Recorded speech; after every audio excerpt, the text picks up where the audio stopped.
बच्चों, welcome to my channel. My name is Manpreet Thakur और मेरा आज का जो टॉपिक है that is gravitational potential.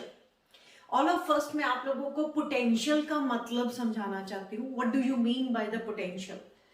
Potential is a characteristic property of position. जैसे मतलब अगर आप किसी भी ऑब्जेक्ट की पोजीशन चेंज करते हो तो उसकी पोटेंशियल चेंज हो जाती है। एक्चुअली में फिजिक्स में पोटेंशियल की एक प्रॉपर डेफिनेशन है ही नहीं, और पोटेंशियल डिफरेंस की डेफिनेशन हमारे पास प्रॉपर डेफिनेशन है। इसका मतलब ये हुआ कि पोटेंशियल को अंडरस्टैंड करने से पहले हमें पोटेंशियल डिफरेंस को समझना पड़ेगा। ओके, आप लोगों ने पहले से काइनेटिक एनर्जी को और पोटेंशियल एनर्जी को अंडरस्टैंड करा हुआ है। 9th स्टैंडर्ड 10th स्टैंडर्ड वहां से ही हम करते आ रहे हैं। पोटेंशियल एनर्जी और काइनेटिक एनर्जी क्या होती है हम लोगों को सबको पता है। Kinetic energy is due to the motion, और उसका फॉर्मूला क्या होता है बेटे? Kinetic energy is equals to होता है हाफ एम वी स्क्वायर। मतलब this energy is due to the motion. हमने ये पढ़ा हुआ है ना, kinetic energy is due to its motion, velocity के कारण होता है। लेकिन पोटेंशियल एनर्जी अगर आप लोगों ने पढ़ी हुई है तो potential energy is equals to हम लोगों ने पढ़ा है mgh। अगर ये ग्रेविटेशनल पोटेंशियल एनर्जी की बात करता है, mgh पढ़ा हुआ है। और टोटल एनर्जी हम किसको बोलते थे? Total energy is equals to kinetic energy plus potential energy बोल देते थे। मैकेनिकल एनर्जी को हम total energy, kinetic energy plus potential energy के इक्वल होता था। मैं क्यों समझा रही हूं यहाँ पे? मैं यहाँ पे पोटेंशियल वर्ड का मतलब समझाना चाहती हूँ। जैसे एक एग्जांपल देती हूँ बेटे। जैसे दो सब्जेक्ट है, बायो एंड मैथ्स। बायो वाले टीचर प्रोफेसर समझाते हैं एंड मैथ्स वाला टीचर मैथ्स पढ़ाते हैं। मतलब बायो का काम वो कर रहे हैं और मैथ्स पढ़ाने का काम ये कर रहे हैं। तो इसी तरह वेलोसिटी के कारण इंक्रीज होने वाली एनर्जी वो काम करेगी kinetic energy, and position change होने पे जो चेंज हो रही है एनर्जी, पोजीशन चेंज करने पे जितना अमाउंट ऑफ एनर्जी चेंज हो रहा है वो काम करेगा पोटेंशियल एनर्जी। कहने का मतलब अगर वेलोसिटी के कारण एनर्जी चेंज हो रही है तो वो हम बोलेंगे काइनेटिक एनर्जी। अगर पोजीशन के कारण चेंज हो रही है एनर्जी तो उसको हम बोलेंगे पोटेंशियल एनर्जी। ये अपना अपना काम करते हैं। वेलोसिटी चेंज होने पे के कारण कितनी एनर्जी बढ़ी वो काइनेटिक एनर्जी कैलकुलेट करके देगी। अगर पोजीशन चेंज करने पे कितनी एनर्जी बढ़ रही है वो हमें पोटेंशियल एनर्जी कैलकुलेट करके देगी। तो दिमाग में सिर्फ ये बात रख लो कि पोजीशन चेंज करने पे एनर्जी जो चेंज हो रही है सिर्फ उसी को पोटेंशियल एनर्जी बोलते हैं। Potential energy is due to the change in position. एक एग्जांपल और देती हूं। आप लोगों ने एक 10th स्टैंडर्ड पे आर्टिकल करते हो, ये मान लो मेरी अर्थ है। अर्थ के इस पोजीशन पे अगर बॉल है, फिर इस पोजीशन पे बॉल है, मान लो ये ए पॉइंट है और ये बी पॉइंट है, और इसकी हाइट मान लो h1 है और इसकी हाइट यहां से h2 है। तो आप लोगों ने पढ़ा हुआ है कि यहां पे पोटेंशियल एनर्जी कितनी होगी? अगर मैं ग्राउंड को जीरो लेवल मानती हूं, यहां से हाइट h1 है तो इसकी पोटेंशियल एनर्जी mgh1 हुई, और इसकी पोटेंशियल एनर्जी कितनी हो रही है? mgh2। मतलब पोजीशन चेंज करने पे हमारी पोटेंशियल एनर्जी चेंज हो रही है, सिर्फ पोटेंशियल एनर्जी चेंज हो रही है। ठीक है, आपने कभी नोट करा बेटे? अभी मैं पहले डेफिनेशन समझाने से पहले एक और चीज मैं बताना चाहती हूँ।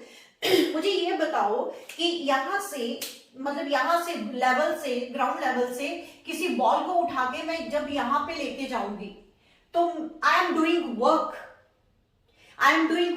यहां से लेके यहां तक लेके जा रही हूं क्योंकि ग्रेविटी नीचे लग रही है, एक्सेलरेशन ड्यू टू ग्रेविटी नीचे है, फोर्स इसका वेट होगा, मास अगर m है तो इसका वेट कितना है नीचे? m इंटू जी।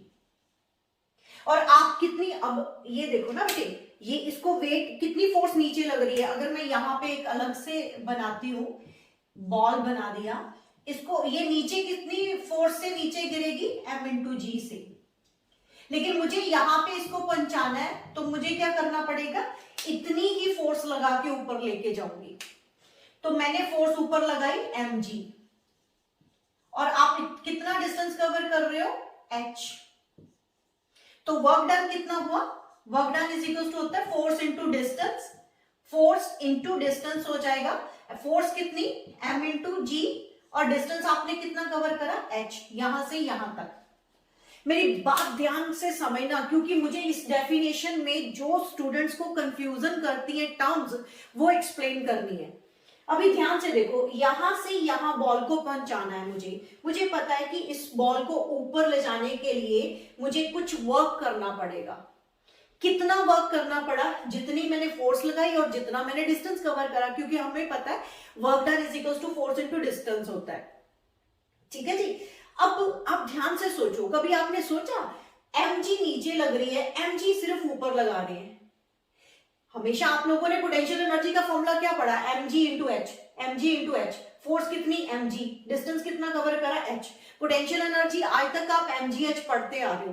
कभी आपने ये सोचा कि mg फोर्स नीचे लग रही थी, उसको काउंटर बैलेंस करने के लिए mg ऊपर लगाया, तो बेटे वो तो कैंसल आउट हो रही है ना, तो आप मूव कैसे कर रहे हो ऊपर, ये पॉइंट पकड़ना आप ध्यान से। जब वर्ड आप पोटेंशियल सुनो तो एक चीज माइंड में बैठा लो कि पोटेंशियल का मतलब एनर्जी है, कैपेसिटी टू डू वर्क, लेकिन related with position only, without acceleration, without change in kinetic energy. जब तक हम पोटेंशियल की बात करेंगे, काइनेटिक एनर्जी की बात भी नहीं करेंगे, मतलब वेलोसिटी चेंज नहीं होनी चाहिए। अगर यहां पे मैं mg से थोड़ी सी और ज्यादा फोर्स लगा देती, अगर ज्यादा फोर्स लगा दी तो वो एक्सेलरेट करता। जब तक मैं पोटेंशियल की बात करूंगी, विदाउट एक्सेलरेशन की बात करूंगी, without change in kinetic energy की बात करूंगी, तो आपको क्या करना है, एग्जैक्टली इतनी ही फोर्स आप ऊपर लगाओगे। तो जब ऊपर सिर्फ इतनी फोर्स लगाओगे तो आपने सिर्फ जस्ट पकड़, ये मार्कर है, नीचे गिर रहा है mg फोर्स से, तो मेरा हाथ क्या कर रहा है, mg फोर्स ही ऊपर लगा रहा है, तो काउंटर बैलेंस होगी। अगर मैं ज्यादा फोर्स लगा दूंगी तो वो एक्सेलरेट कर जाएगा, लेकिन मुझे एक्सेलरेट नहीं करवाना। पोटेंशियल में सिर्फ पोजीशन की ही बात होगी, एक्सेलरेशन की बात नहीं होगी, और चेंज इन काइनेटिक एनर्जी की बात नहीं होगी जब तक हम पोटेंशियल बोलेंगे या पोटेंशियल एनर्जी की बात करेंगे। ओके, mg फोर्स नीचे लग रही है, mg फोर्स ही मैंने ऊपर लगाई, तो अब मैंने मूव करवाना है। तो बेटे आप 0.000001 mg से थोड़ी सी ज्यादा फोर्स लगा दो, तो उससे क्या होगा, धीरे धीरे धीरे धीरे h डिस्टेंस ये कवर कर लेगा, धीरे धीरे h डिस्टेंस कवर कर लेगा। पॉइंट टू बी नोटेड, यहां से यहां आते वक्त उसकी काइनेटिक एनर्जी चेंज नहीं होनी चाहिए, यहां से यहां तक आते हुए वो एक्सेलरेट नहीं करना चाहिए, विदाउट एक्सेलरेशन बात होगी, एंड काइनेटिक एनर्जी चेंज नहीं होनी चाहिए। ओके, तो इससे क्या हुआ, मैंने एग्जैक्टली mg फोर्स लगाई, उससे थोड़ी सी ज्यादा, तो उससे ये मार्कर ऊपर तो आ रहा है, लेकिन इसको हम ऐसे बोलेंगे ये ड्रिफ्ट कर रहा है। ड्रिफ्ट का मतलब होता है खिसकना, धीरे धीरे धीरे खिसकना। तो कहने का मतलब, अगर मान लो मुझे इधर कोई खींचता है, मैं इधर उतनी फोर्स लगा रही हूं, कोई इधर मुझे फोर्स लगा रहा है 10 न्यूटन, और मैं भी इधर लगा रही हूं 10 न्यूटन, मैं वहीं के वहीं रहूंगी। लेकिन मान लो मैंने थोड़ी सी ज्यादा लगा दी फोर्स, तो उससे क्या होगा, मैं एक्सेलरेट तो नहीं करूंगी, एकदम से नहीं जाऊंगी, लेकिन थोड़ी सी ज्यादा फोर्स के कारण मैं थोड़ा थोड़ा खिसकना शुरू करूंगी, मतलब ड्रिफ्ट होना शुरू होगा। तो यहाँ पे हमें यहां से यहां तक ले जाने में आपको बहुत टाइम चाहे लग जाए, लेकिन आपकी एक्सेलरेशन नहीं होनी चाहिए। Acceleration should be zero here and change in kinetic energy should be zero here. तो यहां से यहां तक पहुंचने में चाहे आपको जितना मर्जी टाइम लगे, आप जस्ट ड्रिफ्ट कर रहे हो, खिसक रहे हो, खिसक के यहां पे पहुंच गए। इतने में जो वर्क डन हुआ, यहां से लेके यहां तक का जो वर्क डन हुआ, वो आपका पोटेंशियल एनर्जी कहलाएगा, या फिर आप सिर्फ पोटेंशियल बोल दोगे।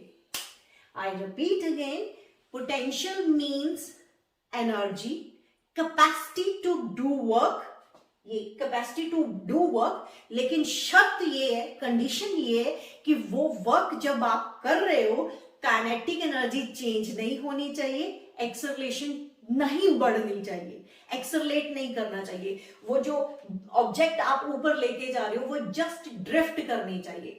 ये हुआ पोटेंशियल। काइनेटिक की मैं बात नहीं करूंगी आज का लेक्चर मेरा पोटेंशियल एनर्जी पे ही है, ग्रेविटेशनल पोटेंशियल एनर्जी पे ही होगा। अब बात समझ आई? पोटेंशियल किसी भी पॉइंट पे निकालनी, या पोटेंशियल डिफरेंस लेके आना, या फिर ग्रेविटेशनल पोटेंशियल, ग्रेविटी के साथ रिलेटेड पोटेंशियल ग्रेविटेशनल पोटेंशियल कहलाएगा, उसके नाम से ही क्लियर है। तो आज तक आप लोगों को ये सब पता था कि यहां से यहां ऊपर जा रहे हो तो यू आर डूइंग वर्क, तो हमेशा mg का काउंटर बैलेंस mg ऊपर लगाते थे। तो कभी आपने ये क्यों नहीं सोचा कि ये तो कैंसिल हो रही है, तो आप यहां से यहां जा रहे हो, यू आर डूइंग वर्क, लेकिन ड्रिफ्ट कर रहे हो। तो कंडीशन पोटेंशियल की सिर्फ यही होती है कि आपको काइनेटिक एनर्जी चेंज नहीं होने देनी, एंड वेलोसिटी बढ़नी नहीं चाहिए, एक्सेलरेट नहीं करना चाहिए, विद कांस्टेंट वेलोसिटी ऊपर जाए, विद कांस्टेंट वेलोसिटी ऊपर जाना चाहिए, एक्सेलरेट नहीं करना चाहिए। अब मैं आपको ग्रेविटेशनल पोटेंशियल डिफरेंस की डेफिनेशन बताती हूं, उस डेफिनेशन में ये सब कंसेप्ट जरूरत पड़ेगी। नोट करो बेटे इसको। ओके बेटे, ग्रेविटेशनल पोटेंशियल डिफरेंस का क्या मतलब है? ऑल ऑफ अस, मान लो मेरे पास यहाँ पे एक मास है, तो हमें पता है कि कोई, न्यूटन सर ने क्या बोला था कि अगर कोई भी, ये सोर्स मास है, पहले इसको मैं एक्सप्लेन करूं, दिस इज सोर्स मास। तो इसकी सराउंडिंग में फील्ड होगी, इमेजिनरी लाइंस, जैसे मैग्नेट की मैग्नेटिक फील्ड होती है, तो इसकी ग्रेविटेशनल फील्ड होगी। हमने पढ़ा हुआ है ना, in this universe each and everything attract each other. वो अट्रैक्शन जो है, gravitational force of gravitational force is attractive forces, अपनी तरफ खींचती है। तो बेटे इसकी तो सराउंडिंग में सब जगह फील्ड होगी, इधर भी है, इधर भी है, सब जगह इसकी फील्ड है, तो बहुत दूर तक फैली होती है। जैसे जैसे हम दूर जाएंगे तो इसकी ग्रेविटेशनल फोर्स ऑफ अट्रैक्शन कम होती जाएगी। लेकिन अभी ध्यान से समझना, अगर मेरे पास ये सोर्स चार्ज है, तो और यहां पे मैंने कोई m टेस्ट चार्ज रख दिया। टेस्ट चार्ज मैं क्यों बोल रही हूं? क्योंकि मैं चाहती हूं ये इतना स्मॉल हो कि इतनी, मतलब इसकी अपनी खुद की ग्रेविटेशनल फील्ड ना हो। तो अब क्या करा, इसकी ग्रेविटेशनल फील्ड में ये m बड़ा हुआ है, तो हमें पता है ये इसको अट्रैक्ट करेगा, तो ये किसी सर्टेन ग्रेविटेशनल फोर्स से अट्रैक्ट हो जाएगा। वो फोर्स कितनी होती है? अगर ये r डिस्टेंस पे है, तो हम लोगों ने पढ़ा हुआ है F is to g m upon r square. तो ये इतनी फोर्स के साथ इधर अट्रैक्ट हो रहा है, इसकी तरफ अट्रैक्ट हो रहा है। तो मुझे क्या करना है एक्चुअली में, मुझे इस सोर्स मास की फील्ड में किसी एक पॉइंट पे या किसी दो पॉइंट्स पे पोटेंशियल डिफरेंस फाइंड आउट करना है। तो मैं क्या करूंगी, इसकी फील्ड, जस्ट वेट, मैं इरेज करके दोबारा से बनाती हूं।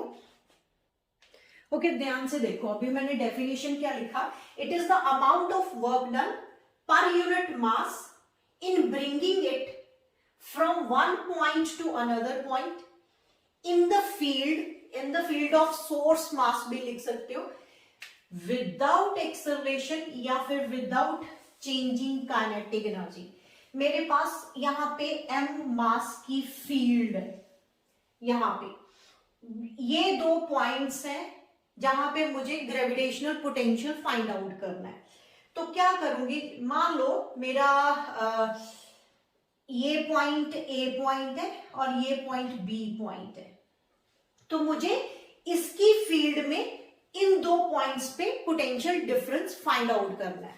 तो डेफिनेशन क्या बोलती, वो कहते हैं कि m मास को यहां से यहां तक लाते हुए जितना वर्क डन हो रहा है दैट एंड डिवाइडेड बाय पर unit mass is called the potential difference.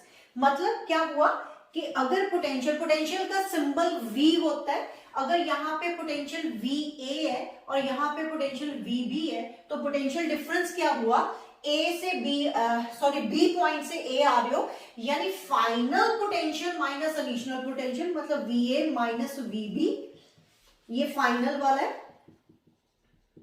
Finally आप कहां से कहां आ रहे हो, B से A। बेटे ये अट्रैक्ट कर रहा है ना, this is the source mass, वो अट्रैक्ट कर रहा है, तो अट्रैक्ट कर रहा है तो इस तरफ आए, B से A लेके आ रहे हो, मतलब फाइनली आप किस पॉइंट पे आ रहे हो, A पॉइंट पे। वहां की potential final potential minus initial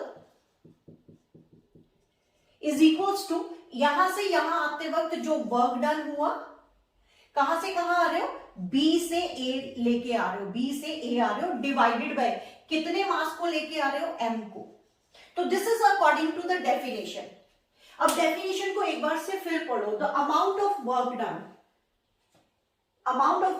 पर unit mass in bringing it, उसी मास को जब आप ए पॉइंट से from one point to another point लेके आते हो, किसकी फील्ड में, सोर्स मास की फील्ड में, कब, without acceleration and without changing the kinetic energy. अब ध्यान से देखो, जब ये अट्रैक्ट कर रहा है, ये इसको अट्रैक्ट कर रहा है, m मास को ये अट्रैक्ट कर रहा है, तो वर्क डन क्या हुआ, कुछ भी नहीं।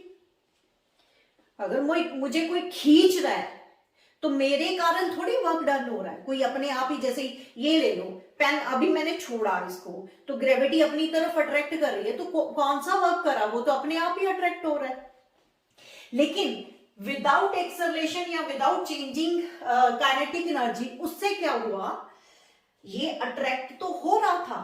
मान लो कोई चीज है यहाँ पे, इसके कारण अट्रैक्ट हो रही है, तो मैंने हाथ रख दिया यहाँ पे, मैं उसको अट्रैक्ट नहीं होने दे रही हूँ, ठीक है। फोर्स कितनी लगेगी बेटे, इन दोनों में फोर्स कितनी लगेगी, मैंने बोला ना, F इज इक्वल्स टू कितना होगा, GM अपॉन, अगर ये R डिस्टेंस पे तो R स्क्वायर। इतनी फोर्स के साथ ये छोटा m जो है इसकी तरफ अट्रैक्ट हो रहा है, लेकिन मैंने रास्ते में हाथ रख दिया। मैं चाहती हूं कि ये एक्सेलरेट ना हो, तो मैं चाहती हूं मैं एग्जैक्टली इतनी फोर्स इस तरफ लगाऊंगी। कोई चीज आ रही है, अट्रैक्ट हो रही है, लेकिन मैंने रास्ते में एक बैरियर बना दिया, तो अगर वो ये वाली फोर्स, इसकी अट्रैक्शन थोड़ी सी ज्यादा हुई, तो वो फिर ही आएगा ना, ड्रिफ्ट होगा ना। तो डेफिनेशन को अंडरस्टैंड करो, विदाउट एक्सेलरेशन और without changing in kinetic energy. ये पॉइंट बहुत इंपॉर्टेंट है, कई बुक्स ने इनको बॉदर भी नहीं करा हुआ। +1 स्टैंडर्ड की बुक्स में ये डेफिनेशन में कई बुक्स में नहीं लिखा हुआ, लेकिन it is a very very important point. और +2 में यही सब बातें आपने इलेक्ट्रिकल पोटेंशियल डिफरेंस की बात करेंगे, वहां पे चार्ज के साथ डील करेंगे। यहाँ पे मास के साथ डील कर रहे हैं, वहां पे चार्ज के साथ डील करेंगे। यहाँ पे ग्रेविटेशनल पोटेंशियल बोल रहे हैं, वहां पे इलेक्ट्रोस्टैटिक पोटेंशियल बोलेंगे या इलेक्ट्रिकल पोटेंशियल बोलेंगे। तो ये डेफिनेशन हुई आपकी पोटेंशियल डिफरेंस की। एक चीज मैं और बता दो बेटे, मैं क्यों बोल रही हूँ कि पोटेंशियल डिफरेंस की तो एक प्रॉपर डेफिनेशन है, लेकिन पोटेंशियल की नहीं है। अच्छा मुझे ये बताओ, अगर हमने किसी भी चीज को मेजर करना है, जैसे मान लो लेंथ को मेजर करना है, तो आप क्या करते हो, स्केल लेते हो, उसका 0 पॉइंट रखते हो एंड उसकी रेफरेंस पॉइंट आप 0 ले लेते हो, स्केल का 0 जहां से स्टार्ट हुआ तो मेजर कर लेते हो। या मान लो आप टेम्परेचर मेजर करने जा रहे हो, तो टेम्परेचर में आप थर्मामीटर लेते हो, उसका रेफरेंस पॉइंट 0 डिग्री लेते हो, तो 0 डिग्री से जितना मर्करी लेवल ऊपर जा रहे हो तो आप बोल देते हो 25 डिग्री है या 30 डिग्री है, तो रेफरेंस पॉइंट एक बनाना पड़ता है। किसी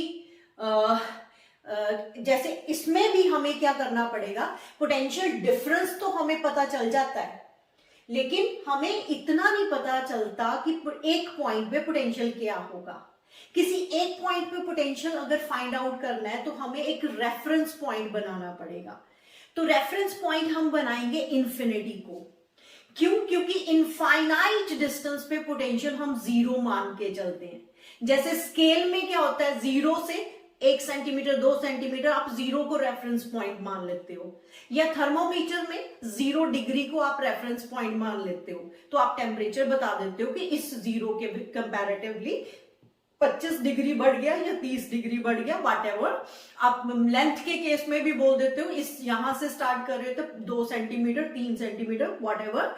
लेकिन अब पोटेंशियल की जब हम बात करेंगे तो मैं पोटेंशियल एट इंफिनिटी 0 मान के चलूंगी, उसके कंपैरेटिव कंपेयर करके हम बता देंगे कि एग्जैक्टली इस पॉइंट पे कितना पोटेंशियल होगा। यहां पे हमने बी पॉइंट से ए पॉइंट पे आ रहे, वहां पे मान लो मुझे सिर्फ ए पॉइंट की पोटेंशियल फाइंड आउट करनी है, तो क्या करूं, अब इन्फिनिटी से उठाएंगे एम मास को ए पॉइंट पे लेके रख देंगे।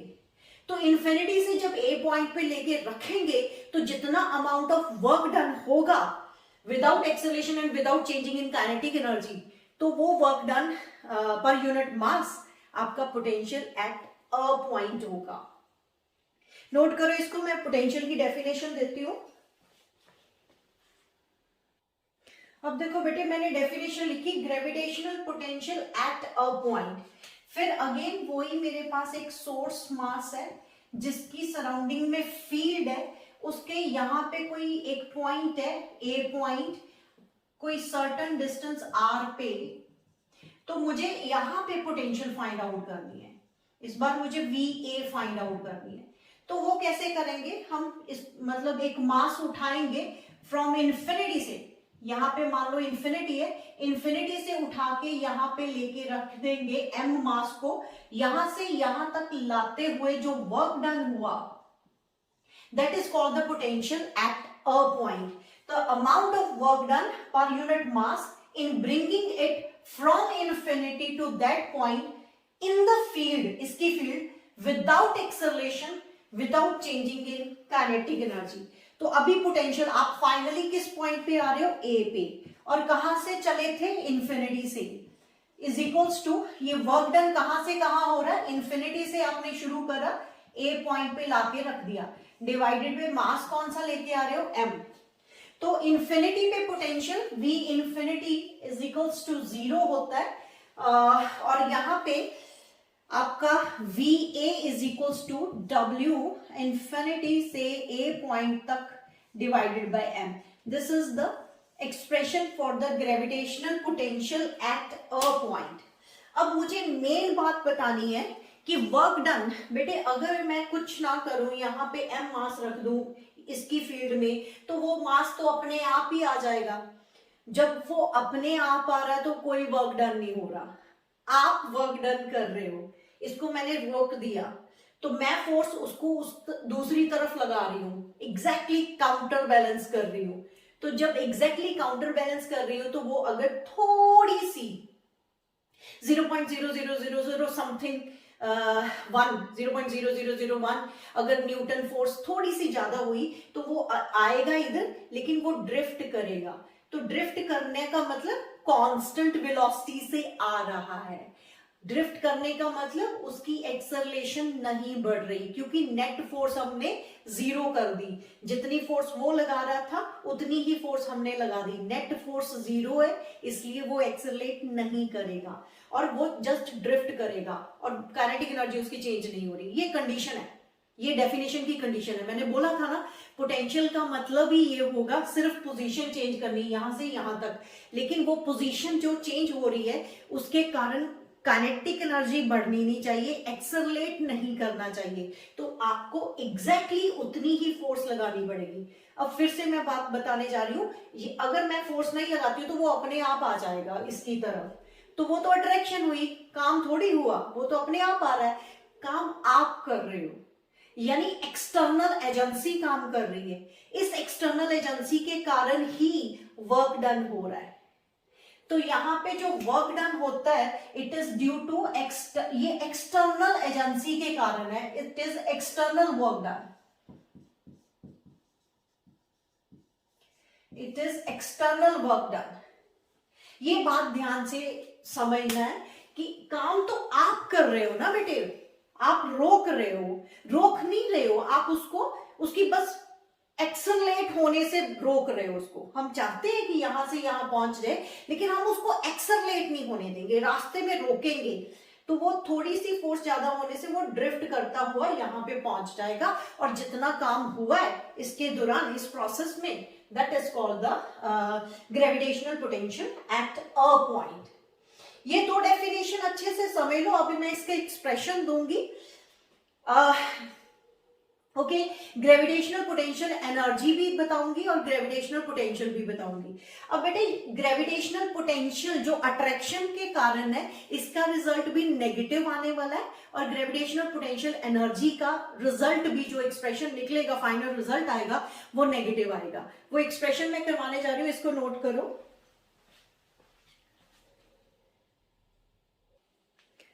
और बेटे मेरा एक्सप्रेशन है, expression for gravitational potential at a point due to a mass. अभी डेफिनेशन करी हमने, और अब एक्सप्रेशन मैं प्रूव करने जा रही हूं। मान लो मेरे पास एक सोर्स मास है m, इसकी फील्ड है, उसकी फील्ड में एक किसी सर्टेन डिस्टेंस पे, से r डिस्टेंस पे एक पॉइंट है, a पॉइंट है, वहां पे मुझे ग्रेविटेशनल पोटेंशियल फाइंड आउट करना है। डेफिनेशन बोलती है कि आप इंफिनिटी से उठाओ m मास को और यहां पे लाके रख दो, तो जो वर्क डन होगा पर यूनिट मास, वही आपकी पोटेंशियल होगी। लेकिन इसको डिराइव करना है, तो कैसे डिराइव करेंगे? मान लो, अब ध्यान से समझना जो मैं चीज समझाने जा रही हूं। मान लो किसी एट एनी इंस्टेंट मास रास्ते में किसी P पॉइंट पे पड़ा है, और वो उस टाइम पे x डिस्टेंस पे है। दिस इज x डिस्टेंस, और ये वाला जो डिस्टेंस था वो r डिस्टेंस है। मुझे क्या फाइंड आउट करना है? A पॉइंट पे ग्रेविटेशनल पोटेंशियल फाइंड आउट करनी है। तो क्या हमने क्या सीखा? डेफिनेशन कहती है आप इन्फिनिटी से उस मास को उठाओ, लाके ए पॉइंट पे रख दो, तो जितना वर्क डन हुआ उसको मास के साथ डिवाइड कर दो, यू गेट द रिजल्ट। लेकिन मुझे वर्क डन फाइंड आउट करना है, वर्क डन फाइंड आउट करना है। तो इस रास्ते में हमने एक चीज बस पॉइंट आउट करी थी कि एक्सलरेशन नहीं होनी चाहिए, एक्सलरेट ना करें, काइनेटिक एनर्जी चेंज ना है। पूरे प्रोसेस में, पूरे रास्ते पे उस मास को एक्सलरेट नहीं होने देना, उसकी काइनेटिक एनर्जी चेंज नहीं होने देनी। ये हमने पढ़ा डेफिनेशन की कंडीशन में। तो अब क्या करें बेटे? इतना लंबा वर्क डन फाइंड आउट करना तो बहुत मुश्किल है। और दूसरी बात ये कि आप ध्यान से देखो, अगर इस पॉइंट पे मास m होता, अगर इस पॉइंट पे मास m है, तो इनमें डिस्टेंस r है, तो इनमें फोर्स कितनी होनी थी? F is equals to g m upon r square, यही होनी थी। तो हमें पता है जैसे जैसे ये डिस्टेंस चेंज हो रहा है तो फोर्स भी चेंज होगी। Force depends upon the distance. अगर यहां पे डिस्टेंस है तो फोर्स कुछ और होगी, यहां पे डिस्टेंस है, ये वाला डिस्टेंस x डिस्टेंस है, तो वहां पे फोर्स कुछ और होगी। तो कहने का मतलब सारे रास्ते पे फोर्स चेंज हो रही है। आप कांस्टेंट फोर्स से नहीं लेके आ रहे हो, क्योंकि जैसे जैसे आप आगे आ रहे हो डिस्टेंस चेंज हो रहा है तो फोर्स बढ़ रही है, because force has inversely relation with the distance. तो फोर्स वेरिएबल है भाई। तो फोर्स अगर वेरिएबल है तो इसी फोर्स के कारण जो वर्क डन होगा वो वेरिएबल फोर्स को कंसिडर करते होगा। अगर आप उसको काउंटर बैलेंस कर रहे हो, यहां पे आप फोर्स कम लगाओगे क्योंकि कम फोर्स है, जैसे जैसे आप इधर आ रहे हो तो बेटे फोर्स तो बढ़ रही है, जैसे जैसे डिस्टेंस कम हो रहा है फोर्स बढ़ रही है, तो आपको भी काउंटर फोर्स जो लगानी पड़ेगी। ये एक्सटर्नल एजेंसी है, एक्सटर्नल एजेंसी भी फोर्स बढ़ाती जाएगी। तो कहने का मतलब अगर ये फोर्स बढ़ रही है तो एक्सटर्नल एजेंसी जो फोर्स लगा रही थी किस पर्पस के लिए? कि वो एक्सलरेट ना करे या चेंज इन काइनेटिक एनर्जी ना हो जाए, उस चक्कर में एक्सटर्नल एजेंसी को भी अपनी फोर्स बढ़ानी पड़ रही है। मतलब फोर्स इज वेरिएबल। और वेरिएबल फोर्स के कारण जो हम वर्क डन फाइंड आउट करते हैं वो कैसे फाइंड आउट करते हैं? W is equals to integral of F vector dot d x vector. मैंने अभी एक्स क्यों लिया वो भी मैं बता देती हूं। पहले मुझे क्या करना है बेटे, अब इतना लंबा वर्क डन फाइंड आउट करने से अच्छा है आप क्या करो, एक छोटा सा डिस्टेंस ले लो, P से लेके Q तक आप पहले डिस्टेंस कवर, इसका वर्क डन निकाल लो, फिर इंटीग्रेट कर दो बाय पुटिंग द लिमिट्स। कैसे? मान लो ये P से लेके Q तक का डिस्टेंस जो है वो dx है, ठीक है? तो आपने P से, ये बहुत स्मॉल डिस्टेंस है, तो यहां पे हम कंसिडर कर लेंगे कि ये x डिस्टेंस पे है, मतलब मैंने तो फिर भी काफी दूर शो करा हुआ है, लेकिन it is very very small, इतना स्मॉल कि इस डिस्टेंस के दौरान हम फोर्स को कांस्टेंट मान लेंगे। तो वो क्या हो जाएगा, तो W इज इक्वल्स टू, अगर मुझे PQ का पहले स्मॉल वर्क डन निकालना है, small work done from P से Q लिया तो वो डिस्टेंस मेरा dx है, और यहां पे जो फोर्स लगेगी वो कितनी लगेगी, इंटीग्रेट हम पहले से ही कर देंगे, G फोर्स है GM M upon P point का डिस्टेंस कितना बेटे, x स्क्वायर और dx। अब इसमें F वेक्टर मैंने बोला ये वर्क डन कौन कर रहा है, अगर मास अपने आप अट्रैक्ट हो रहा है तो वो वर्क डन नहीं है, वर्क डन आप कर रहे हो, उसको एक्सलरेट ना होने के लिए जो एक्सटर्नल एजेंसी वर्क कर रही है वो वर्क डन होता है, एक्सटर्नल एजेंसी जो फोर्स लगा रही है उसके कारण वर्क डन है।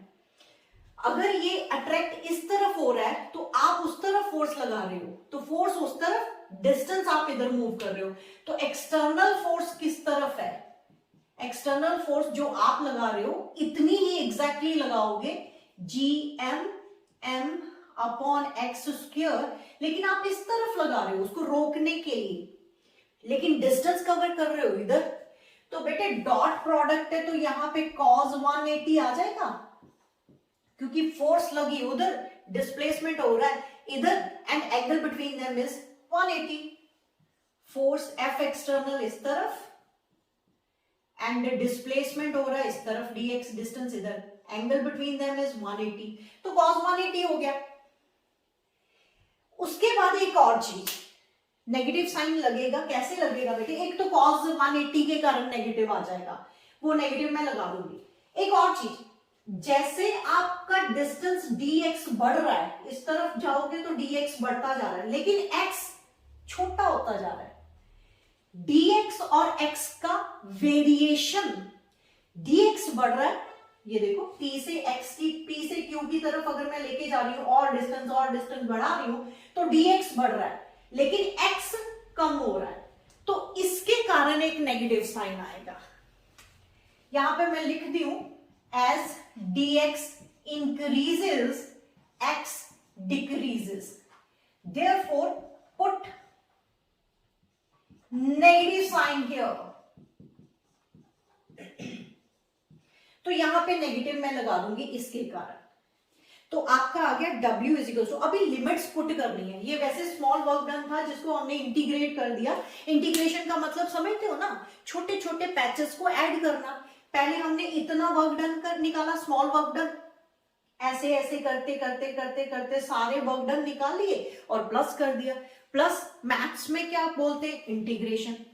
तो इंटीग्रेशन आपने कहां से कहा, इंफिनिटी से A पॉइंट तक, यानी यहां से इंफिनिटी से R डिस्टेंस तक, यहां तक R डिस्टेंस है, इंफिनिटी से R डिस्टेंस तक, तो work done W is equals to minus ये साइन जो इसके कारण था, और GM M बाहर निकाल लिया, इंटीग्रेशन आपकी हो रही है, और ये नेगेटिव cos 180 बेटे -1 होता है, वो भी लिख लो, दिस इज -1, इस -1 के कारण वो पॉजिटिव हो जाएगा, और अंदर GM M बाहर निकाला, dx अपॉन एक्स स्क्वायर आ जाएगा।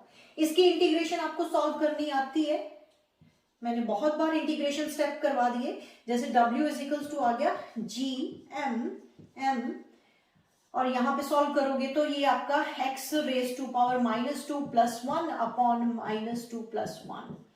तो लिमिट्स आपकी इन्फिनिटी से r, ये नेगेटिव साइन आगे आ जाएगा, m अपॉन अभी नहीं आएगा, उसके बाद 1/x बन रहा है इन्फिनिटी से r। ये देखो x रेज टू पावर -1 बन रहा है, उसको मैंने 1/x कर दिया, and we get the final result gm upper limit minus lower limit 1/r minus 1/इन्फिनिटी। 1/इन्फिनिटी बेटे 0 होता है, नेगेटिव साइन यहां पे लगाएंगे, तो we get the final result. हमारे पास जो वर्क डन आया इन्फिनिटी से a पॉइंट का, यानी इन्फिनिटी से a पॉइंट का जो वर्क डन आ रहा है वो किसके इक्वल आ गया, इसके इक्वल आ गया। W is equals to -gmm upon r। मैं फाइनल रिजल्ट यहां पे लिख देती हूं, -gmm अपॉन r। तो इसको मैं हाईलाइट करना चाहती हूं, यहां पे रिजल्ट लिख देती हूं, we get W is the work done -gmm upon r। ये हमारा एक्चुअली में वर्क डन आया, लेकिन मैंने एक्सप्रेशन किसका देना है, ग्रेविटेशनल पोटेंशियल का। तो पोटेंशियल कोई बात नहीं, निकाल लेते हैं। पोटेंशियल की डेफिनेशन बोलती थी ये work done divided by m कर दो, इसको जस्ट अब m के साथ डिवाइड करना है तो m कट जाएगा, तो आपका आंसर आने वाला है। लेकिन अगर एक्सप्रेशन आ गया, expression for the gravitational potential energy हमारी वर्क डन होती है, तो ये एक्सप्रेशन आएगा। अगर यहाँ पे लिखा होता है ना gravitational potential energy find out करो ड्यू टू मास m, तो आप यहां तक एक्सप्रेशन दे देते। तो अभी मुझे पोटेंशियल निकालना है, तो पोटेंशियल का वही फॉर्मूला, इसको आपने वर्क डन को सिर्फ m के साथ डिवाइड करना है, तो फाइनल रिजल्ट क्या आ गया बेटे, gm अपॉन r। ये आपका फाइनल रिजल्ट आ गया उसका। ये दोनों रिजल्ट आपके देखो नेगेटिव आ रहे हैं, work done due to the gravitational potential energy negative आ रहा है, potential at a point due to a source mass वो भी नेगेटिव आ रहा है। तो ये दो पॉइंट्स आपने नोट करने हैं, ठीक है। आई रिपीट अगेन, अगर वहां पे expression for the gravitational energy आ जाता है तो you have to find the work done, जो यहां तक एक्सप्रेशन जाता है। तो जो अगर ग्रेविटेशनल पोटेंशियल बोलता है तो यहां तक ले जाओ, पोटेंशियल एट अ पॉइंट निकाल दो, उसी वर्क डन को m के साथ डिवाइड करो, you get the answer. Note करो बेटे इसको। ओके बेटे, मेरा अब जो टॉपिक है that is relation between gravitational field intensity E and जिसको हम G भी बोल देते हैं, एंड ग्रेविटेशनल पोटेंशियल V। इस पे मैंने वेक्टर का साइन डाला हुआ है, इस पे मैंने वेक्टर का साइन नहीं डाला हुआ, that means it is a scalar quantity. वैसे भी हमने पोटेंशियल एट अ पॉइंट की डेफिनेशन पढ़ी है कि it is the amount of work done in bringing a test mass in the field of source mass from infinity to that point जहां पे आपने potential find out करनी होती है। तो it's a work done। तो work done भी हमें पता स्केलर क्वांटिटी है और पोटेंशियल भी स्केलर क्वांटिटी है। अभी का जो आर्टिकल है that is very very important for the board exams also. और यहाँ पे हमने रिलेशन निकालना है, या तो क्वेश्चन ऐसे आ जाएगा, to prove that gravitational field intensity is equal to minus dv upon dr। dv upon dr को हम पोटेंशियल ग्रेडियंट बोलते हैं। बेटे हम जैसे d बाई dt को, यानी किसी भी चीज को, किसी भी फिजिकल क्वांटिटी को टाइम के विद रिस्पेक्ट टू अगर डिफरेंशिएट करते हो तो हम बोलते हैं रेट ऑफ चेंज। तो अगर किसी भी पोटेंशियल, किसी भी फिजिकल क्वांटिटी को, जैसे यहाँ पे पोटेंशियल को अगर हम डिफरेंशिएट करें विद रिस्पेक्ट टू डिस्टेंस, तो उसको हम पोटेंशियल ग्रेडियंट बोलेंगे, मतलब ग्रेडियंट बोलेंगे। तो पोटेंशियल को with respect to distance differentiate करना है, that's why it is called the gradient. किसका? पोटेंशियल का। Okay, come to the point, मुझे ये प्रूव करवाना है E is equal to minus dv upon dr आएगा। तो उसके लिए मैंने क्या करा कि मान लो मेरे पास एक सोर्स मास है, दिस इज सोर्स मास, इसको मैं कैपिटल M ले लेती हूं, दिस इज सोर्स मास। तो इसकी कोई ना कोई फील्ड होगी, सराउंडिंग में फील्ड होगी। तो ये फील्ड में, इसकी फील्ड में मेरे पास एक दो पॉइंट है, यहां पे A पॉइंट और B पॉइंट। ये वाला इसके सेंटर से ये R डिस्टेंस पे है और इसके सेंटर से बी पॉइंट जो है r plus d r distance पे, कहने का मतलब ये डिस्टेंस सिर्फ डी आर है, विच इज वेरी स्मॉल। तो इतना स्मॉल है, ये दो पॉइंट मैंने काफी दूर दूर शो करे हुए हैं, लेकिन they are very close to each other. इतना स्मॉल डिस्टेंस है कि इस सोर्स मास के कारण जो gravitational field intensity a point और बी पॉइंट पे अप्रोक्सीमेटली सेम है। तो क्या करना है कि अब यहां पे मुझे टेस्ट मास रख दिया, यहां पे m कोई मैंने टेस्ट मास रख दिया। जब मैं टेस्ट मास रखूंगी तो हमें न्यूटन सर के फॉर्मूले से पता है कि every two bodies attract each other. तो ये वाला मास जो है इसकी फील्ड में पड़ा है तो वो इस तरफ अट्रैक्ट हो जाएगा। तो उस पर फोर्स कौन सी लगेगी, हमने पढ़ा हुआ है gravitational field intensity is equals to किसके इक्वल होता है, फोर्स पर यूनिट मास। जिस मास को आप अट्रैक्ट करवा रहे हो, ये अट्रैक्ट हो रहा है, उस पे जो फोर्स लगी हुई है that divided by m। Otherwise हम ऐसे भी लिख सकते हैं F is equals to m into E. तो ये फॉर्मूला अभी मैं यूज करने जा रही हूँ। तो इसका मतलब ये टेस्ट मास जो है, इस टेस्ट मास के ऊपर यहाँ पे फोर्स लग रही है F is equals to m into E. मैंने E इस तरफ क्यों लिखा, क्योंकि ये मास जो सोर्स मास है इसकी gravitational field intensity toward the centre of the mass होगा या टूवर्ड द सोर्स होगा। तो इसका मतलब E जो है इस तरफ है, वो मैं कहां पे लिखूं, मतलब यहां पे लिख देते हैं E इज इक्वल्स टू इस तरफ है, टूवर्ड द मास m। तो इसलिए इस टेस्ट मास के ऊपर फोर्स इस तरफ लग रही है। लेकिन हम लोगों ने पढ़ा है ग्रेविटेशनल पोटेंशियल की डेफिनेशन में, जस्ट वेट बेटे, ओके इट्स ओके, हम लोगों ने पढ़ा है कि ग्रेविटेशनल पोटेंशियल या ग्रेविटेशनल पोटेंशियल डिफरेंस की डेफिनेशन में हमने पढ़ा है the amount of work done in bringing unit mass from infinity to this point. मैं इन्फिनिटी से इस पॉइंट पे लेके आऊंगी, तो बेटे इन्फिनिटी से इस पॉइंट पे लेके आने में वो तो ऑलरेडी अट्रैक्ट कर रहा है तो अपने आप ही आ जाएगा। लेकिन वहां पे मैंने डेफिनेशन में अंडरलाइन क्या करवाया था, without acceleration, without change in kinetic energy. तो उसके लिए क्या करना पड़ेगा आपको, वो तो अपने आप अट्रैक्ट होके आ रहा है, लेकिन मैं चाहती हूँ एक्सेलरेट ना करे। अगर उस पर कोई भी फोर्स लग गई, चाहे थोड़ी सी भी फोर्स लग गई, तो वो तो एक्सेलरेट करेगा ना।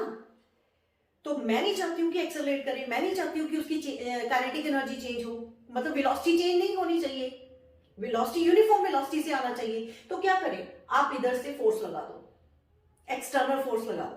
तो कितनी लगाओ, इतनी ही एग्जैक्ट लगा दो। तो इसका मतलब मैंने यहाँ पे इस तरफ एक्सटर्नल फोर्स F एक्सटर्नल लगा दूंगी यहाँ पे, that is equals to m into E. लेकिन इस बार मुझे नेगेटिव साइन यहाँ पे रखना पड़ेगा, बिकॉज इस बार हम ग्रेविटेशनल फील्ड इंटेंसिटी की बात कर रहे हैं जिसकी डायरेक्शन इस तरफ है, जो कि सोर्स मास की तरफ है। तो अगर मैं उस तरफ लगाऊंगी तो दूसरी डायरेक्शन, ऑपोजिट डायरेक्शन नेगेटिव हो जाएगी। तो मुझे माइनस m ई फोर्स लगा के उसको आएगा तो इधर ही, मतलब मैंने क्या करना, एक्सटर्नल फोर्स लगा दी मैंने, उसको जस्ट रोका। तो अगर ए से बी अगर मुझे लेके जाना है तो वो मैं ड्रिफ्ट करता हुआ लेके जाऊंगी, विद कांस्टेंट वेलोसिटी लेके जाऊंगी।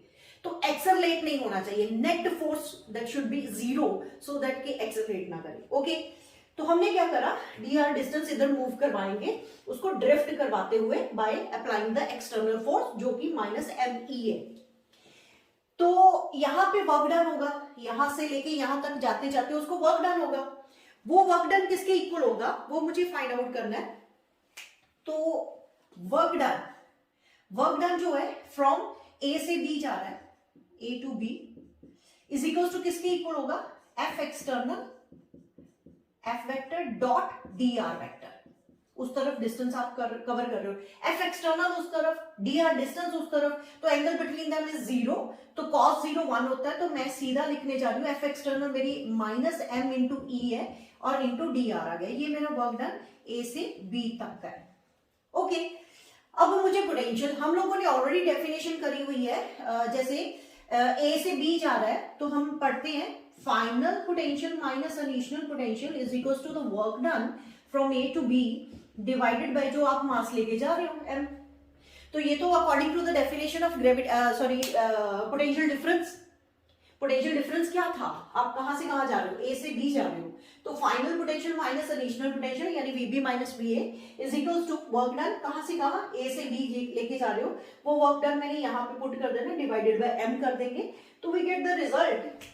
यहाँ पे क्या आ गया बेटे, ये जो पोटेंशियल डिफरेंस मैंने बोला ना, these two points are very close to each other, तो अगर बहुत क्लोज है तो इसको मैं सिंपली डीवी लिख दूं, चेंज इन पोटेंशियल।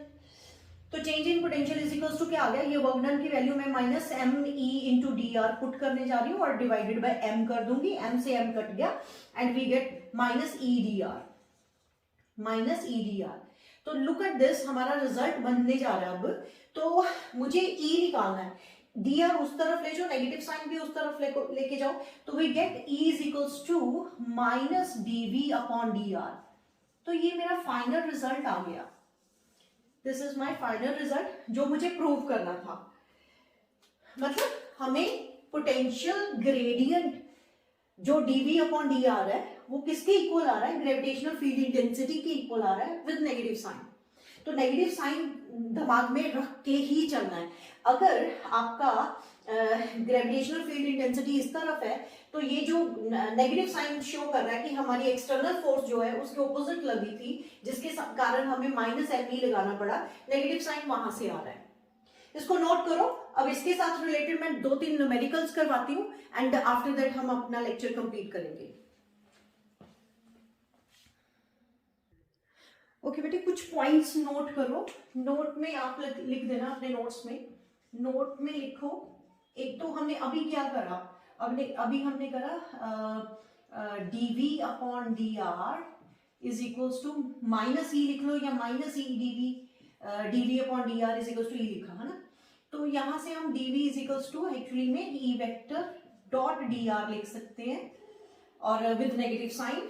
एंड अगर मुझे टोटल पोटेंशियल फाइंड आउट करनी है तो v इज इक्वल्स टू क्या आ जाएगा, इंटेग्रल फ्रॉम किसी पर्टिकुलर पॉइंट से, फ्रॉम इंफिनिटी से R point E vector dot D R. आपको जस्ट ये नेगेटिव ये कर देना है, ठीक है।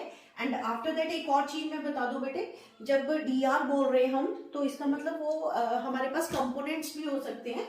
तो आप यहां से ये भी लिख सकते हो dv इज इक्वल्स टू, मतलब change in potential is equals to आप लिख सकते हो, तीनों कंपोनेंट्स हुए तो बेटे आप ऐसे लिख सकते हो ex dx minus ey dy minus ez dz।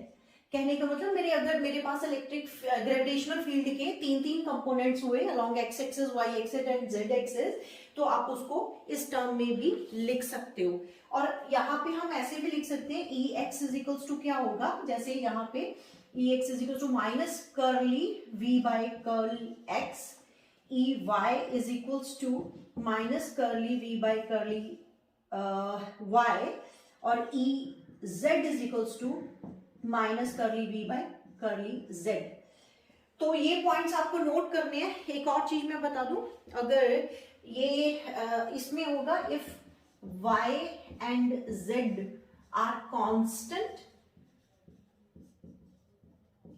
इसमें if x and z are constant, और इसमें x and y are constant। अभी मेरे पॉइंट्स जो मैंने नोट लिखवाया ना उसको ध्यान से समझो, न्यूमेरिकल बहुत इजी होने वाले हैं इसके साथ रिलेटेड। कैसे, ये आपने अभी फॉर्मूला करा, gravitational field intensity is equals to minus E DV upon T, sorry minus DV upon D R, यानी पोटेंशियल ग्रेडियंट के इक्वल हमने ये प्रूव करा। अगर मुझे यहां से डीवी चाहिए तो मैं उधर ले जाऊंगी, E into D r with negative sign आ गया उधर। तो बेटे डॉट प्रोडक्ट तो है ही है, मतलब ग्रेविटेशनल फील्ड इंटेंसिटी किस तरफ है और डिस्टेंस आप किस तरफ मूव कर रहे हो, तो एंगल को बॉदर करना है, तो डॉट प्रोडक्ट है उसमें। अगर मान लो मुझे total potential difference find out करना है या टोटल पोटेंशियल फाइंड आउट करना है, तो वो क्या करूंगी, आप कहां से उठाते हो किसी भी टेस्ट मास को, इन्फिनिटी से, तो कहां पे लाके रख देते हो। मान लो आर डिस्टेंस पे आपने निकालना है तो इन्फिनिटी से लेके आर तक ई वेक्टर डॉट डी आर को इंटीग्रेट कर दो। मतलब जैसे आप इन्फिनिटी से लेके आ रहे हो, छोटे छोटे वर्क डन के पैचेस को प्लस कर दो, पोटेंशियल्स को प्लस कर दो, एंड इंटीग्रेशन का मतलब समझते हो ना, छोटे छोटे पैचेस को ऐड करना। तो हमने ऐड कर दिया, ये फॉर्मूला ऐसे भी लिखा जा सकता है। एंड आफ्टर दैट एक और चीज मैं बता दूं, डीवी अगर ग्रेविटेशनल फील्ड इंटेंसिटी के तीनों कंपोनेंट्स हो एक्स वाई जेड, तो अब क्या करोगे इसके हिसाब से, मतलब फिर dr जो है, dr आपका dx के लॉन्ग भी हो सकता है, y के लॉन्ग भी हो सकता है, z के लॉन्ग भी हो सकता है। तो इस फॉर्मूले को हम कैसे लिख सकते हैं, Ex मतलब ग्रेविटेशनल फील्ड इंटेंसिटी का x वाला कंपोनेंट उसके साथ dx and Ey dy Ez dz। तो ये आपको न्यूमेरिकल करवा के भी मैं बहुत अच्छी एक्सप्लेनेशन देने वाली हूँ। उसके बाद Ex क्या होता है, ये बेटे एक होता है कंप्लीट डिफरेंशियल। जब मैं d लिखती हूँ, d का मतलब होता है कंप्लीट डिफरेंशियल, जिसमें एक ही वेरिएबल हो। जैसे r डिस्टेंस वेरिएबल है तो r ही है। अगर x के अलोंग आप जा रहे हो तो वो सिर्फ x के अलोंग ही जाना चाहिए, मतलब एक ही वेरिएबल हो। अगर एक से ज्यादा वेरिएबल हो तो वहां पे d नहीं यूज करते, कर्ल यूज करते हैं। This is called the curl. Curl का मतलब होता है पार्शियल डिफरेंशियल। तो हमने क्या करा, ग्रेविटेशनल फील्ड इंटेंसिटी हमारी x के अलोंग भी है, y के अलोंग भी है, z के अलोंग भी है। तो अगर सिर्फ x के अलोंग होगा तो उसको बोलेंगे माइनस करली v बाई करली x, y के अलोंग माइनस करली v बाई करली y एंड करली v बाई करली z। मतलब ये x कंपोनेंट है ग्रेविटेशनल फील्ड इंटेंसिटी का, ये y एंड ये z। ये कब होगा, जब y और z कांस्टेंट होंगे एंड सिमिलरली बाकी सब भी होंगे। तो ये नोट है, कुछ नोट है, पॉइंट्स बना के इनको नोट में डालो सो दैट कि आपको अभी न्यूमेरिकल करना इजी लगे, न्यूमेरिकल करना इजी लगे। ठीक है, नोट करो बेटे। अब मैं न्यूमेरिकल करवाने जा रही हूं आपको। ओके बेटे, मैंने यहाँ पे 3 न्यूमेरिकल करवाने जा रही हूँ। तीनों में आपको काफी कुछ पता चल जाएगा। यहाँ पे मैंने पोटेंशियल दी हुई है 2/x²। यहाँ पे एक ही वेरिएबल है। यहाँ पे मैंने पोटेंशियल दिया हुआ है 2x + y + z²। इसमें 3 वेरिएबल्स हैं, 3 ही वेरिएबल इसमें है। तो मुझे electric field intensity gravitational field intensity find out करनी है। इन सभी में सब में क्या करना है, टू फाइंड E। तो मुझे पता है यहाँ पे एक ही वेरिएबल है, तो बेटे Ex लिख दूं। Ex = -dv/dx है। तो x के with respect to x variable है तो dv/dx लिखेंगे। अगर y वेरिएबल होता तो y के विद रिस्पेक्ट टू कर देते। आपको जस्ट डिफरेंशियल करना है। Ex = जिनको डिफरेंशियल आती है उनके लिए तो बहुत इजी है, d/dx ऑफ, मैंने यहाँ पे इसकी वैल्यू पुट कर देनी 2/x²। आपका -2 बाहर चले गया एंड d/dx ऑफ x⁻⁻², ऊपर गया तो -2 हो गया, -2 इंटू -2 आगे आ गया और x⁻² -2 + 1, ये -2 -1 एंड आपके पास आ गया +4 x⁻³ and 4/x⁻³ this is your answer, gravitational field intensity. और अगर ये मैं बोल दूं कि वो मुझे बोलता है जब x = 1 है तो तब का मुझे ग्रेविटेशनल एट यहाँ पे लिख देना है, एट x = 1। तो अगर वो बोलता है जब x = 1 है तो उस टाइम पे ग्रेविटेशनल फील्ड इंटेंसिटी आपकी कितनी हो जाएगी, 4/1³, यानी इतना आ जाएगा।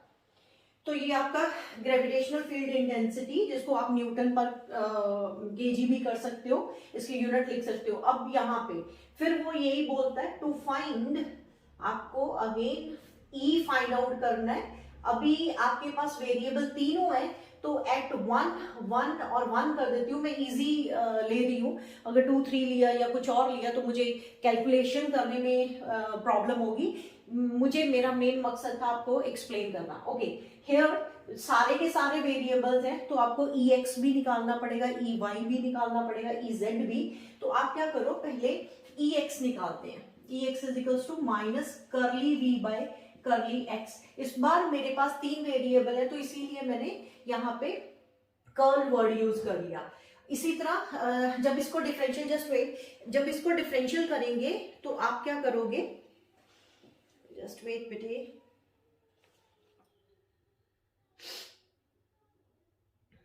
ओके हाँ, इसको डिफरेंशियल करें। जब इसको with respect to x differential करेंगे तो डिफरेंशियल करने पे मेरे पास क्या आया, इसको डिफरेंशियल करा तो 2 आंसर, तो इसको डिफरेंशियल करा तो y and z are constant here because मैंने Ex की बात कर रही हूँ।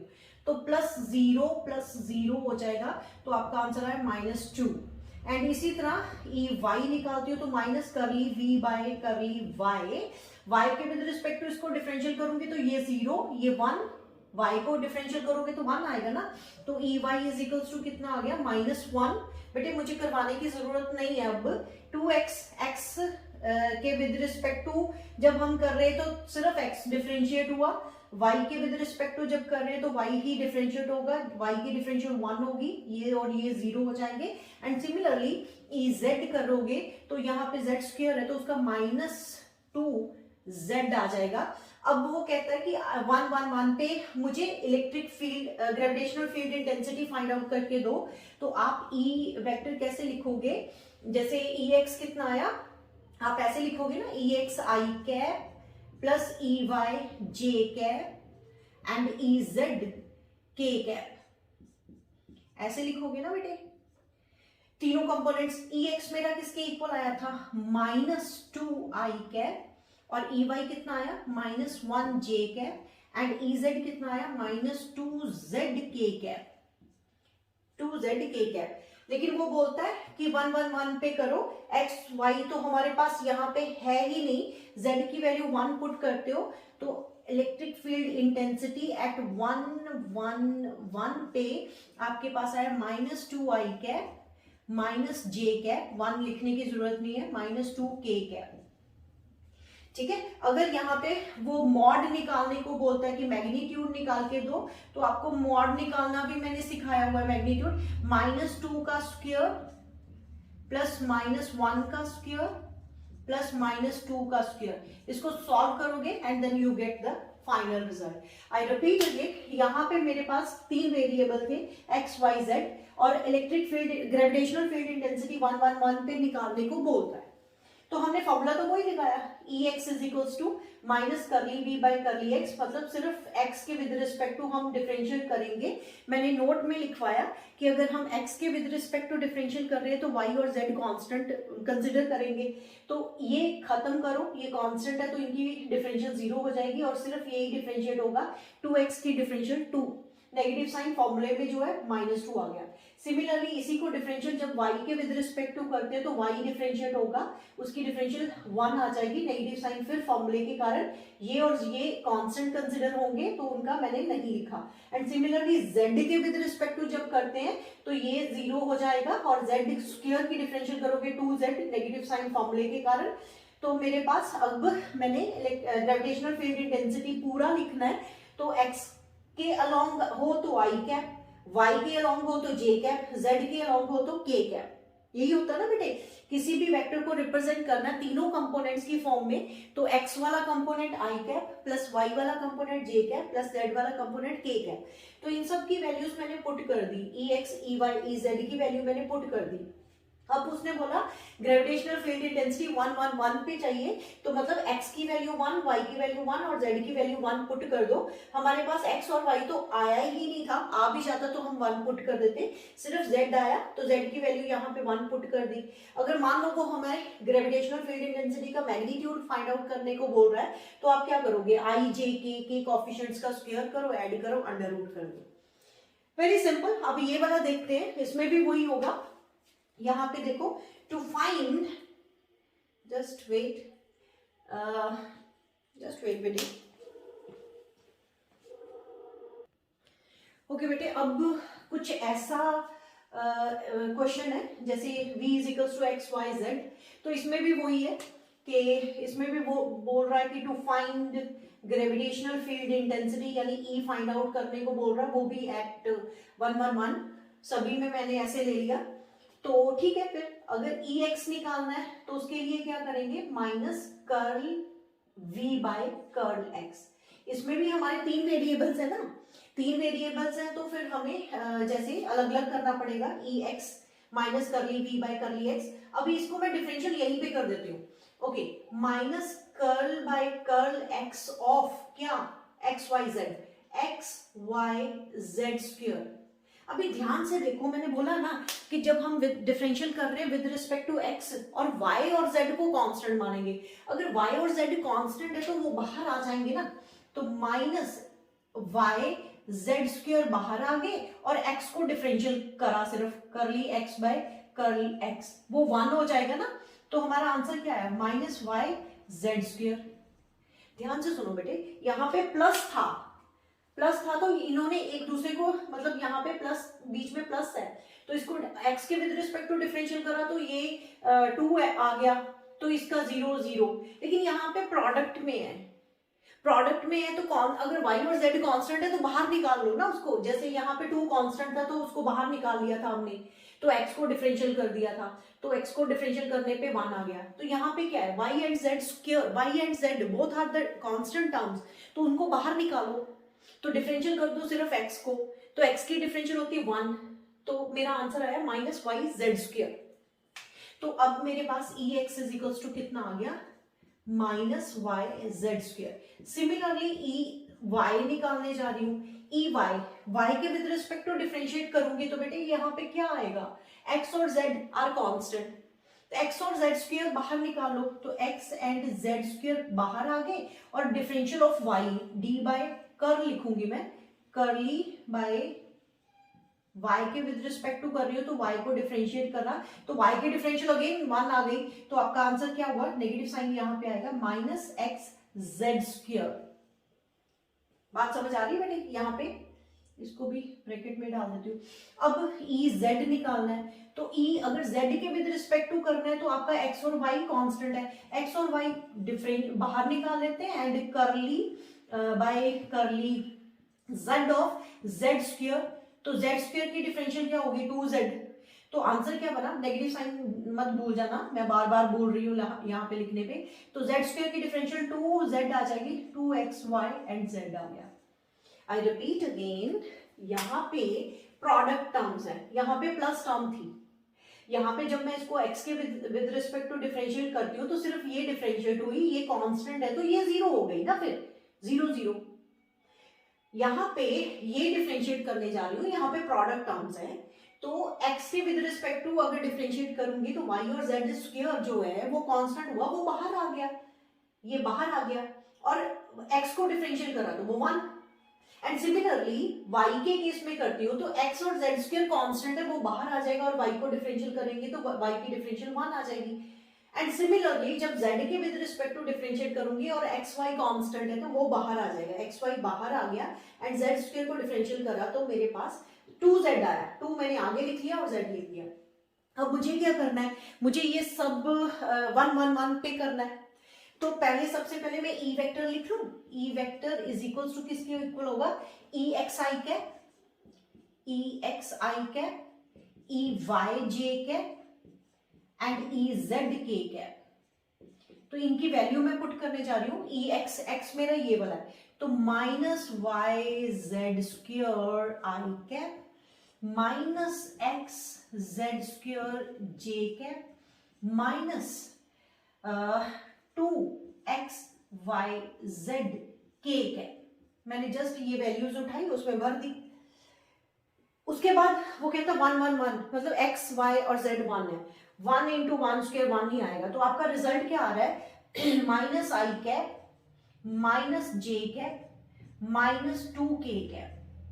तो अगर इसका मैग्नीट्यूड मांग रहा है, जस्ट वेट मैं देखूं नीचे दिख रहा है इजीली, ओके दिख रहा है बेटे। अब मेरे पास ये जो मैंने ई निकाला वो 1 1 पे निकाल दिया, 1 1 1 पे निकाल दिया। अगर वो मैग्नीट्यूड मांगता है तो आप क्या करो, इनके कोफिशिएंट्स का स्क्वायर करो, ऐड करो, जस्ट लाइक दिस, ऐड करके अंडर रूट कर दो, ठीक है। मैग्नीट्यूड आप सबको निकालना आता है। मेरे कहने का मतलब, बोर्ड पे मैंने तीनों क्वेश्चंस इकट्ठे क्यों करवाए, अगर एक वेरिएबल है तो आपको डील करना आता है तो आप d बाई डी एक्स लिख सकते हो, कंप्लीट डिफरेंशियल, क्योंकि हमारा एक ही वेरिएबल है। यहाँ पे हमारे 3 वेरिएबल है तो यहाँ पे कर्ल वर्ड यूज कर लेना, this is called the partial differential, partial differential of x, partial differential of y and z। तो यहाँ पे मैंने प्लस वाली टर्म्स ली, अगर ये x के विद रिस्पेक्ट टू आप डिफरेंशियल कर रहे हो तो y z कांस्टेंट है, तो ये तो वैसे ही 0 हो जाएंगे।